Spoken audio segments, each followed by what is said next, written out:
Now, in this video, I'm going to show you how to make a quick and easy but still very effective Burgage plot layout. But before we do that, I want to put out a disclaimer that there are other plots layout that you can find out there, and there's nothing wrong with them.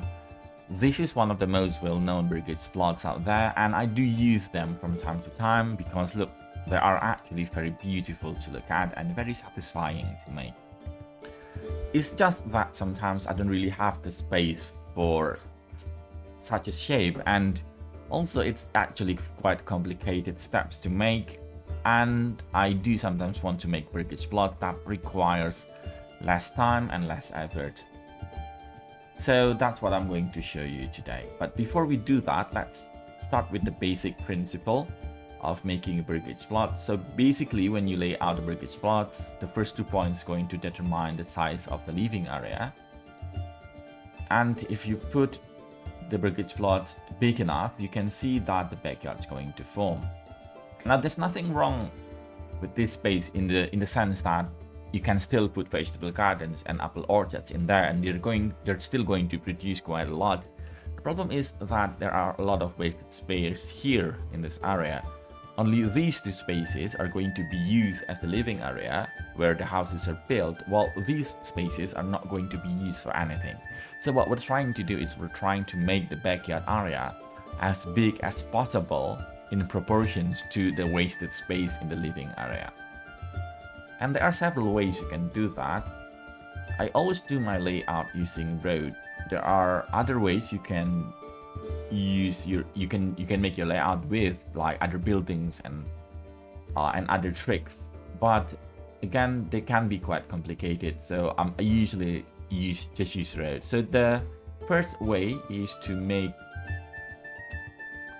like a rectangle shape, but leave the one of the corner and instead make a diagonal shape as such, and then put the first 2 points of your Burgage plots in one of the corner of that diagonal line, and you can see we have much larger backyard space in comparison to the living space, and there are actually very small wasted space here. I'm not sure if that's actually even enough for a granary. So put that down, and then you can put the granary in the diagonal road, like there or here, it's fine.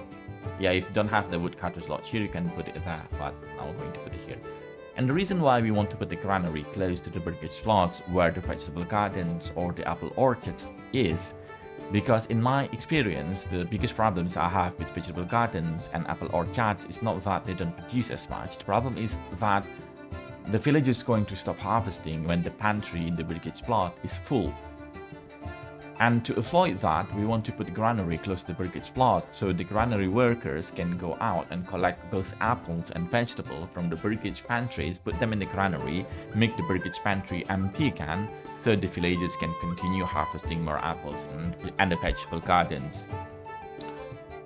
So that's basically why you want to put granary next to it, and you usually also want to put the market next to the granary. So that's the most effective way in my opinion, because that minimizes the time in which the granary workers have to move between collecting food, putting it in the granary, and then bring it out to the marketplace.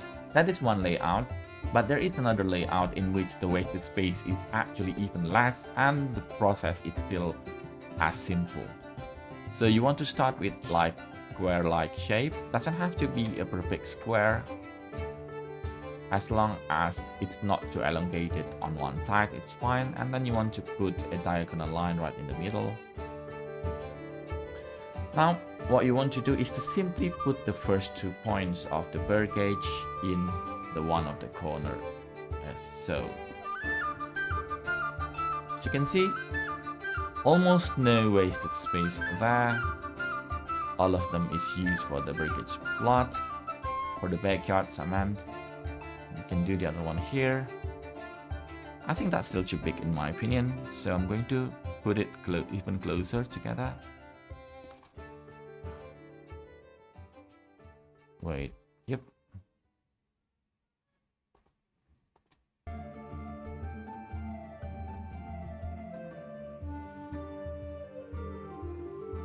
Yeah. See? Very large backyard space in comparison to the wasted space. And then you can put the granary close to where the 2 living space is going to be, because that's where they're going to put the pantry to store the foods that you want to collect to the granary. And that's it. 2 very simple, very quick, and yet still very effective Burgage plot for your vegetable gardens and your apple orchards. Do remember that only make the backyard as big as possible if you're planning to plant vegetables and apples there. If you're planning to use your backyard space for chicken coop or animal pens, then it doesn't have to be big. I usually make it actually as small as possible when I want to turn the backyard space into chicken coop or animal pen, because it doesn't matter. If it's small, it's still going to be able to house chickens and animals. Okay, that's it. Very simple, very quick, and yet very effective Burgage plots that you can use in your village. Thank you for watching. Please like and subscribe, and see you in the next video.